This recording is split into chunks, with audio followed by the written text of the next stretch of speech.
देखिए भाई लोग, हमारे राहुल रंजन फिल्म्स स्टूडियो मंझौल में एक नए सिंगर आए हैं जो कि सॉन्ग गाने के लिए आए हैं और इनका सॉन्ग हम लोग सुनेंगे। पहले इनका नाम पूछते हैं, कहाँ से आए हैं? कहाँ से आए हैं आप?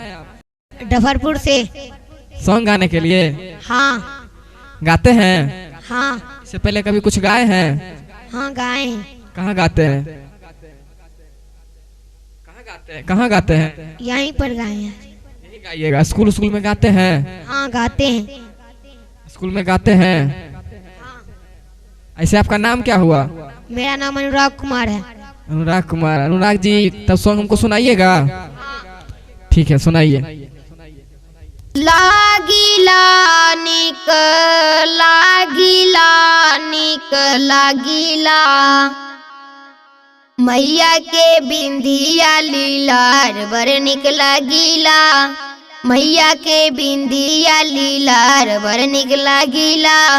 लागिला निक लागिला निक लागिला।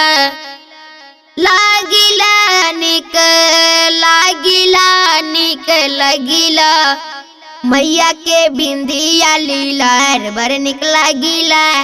मैया के बिंदिया लीलार बर निक लागिला।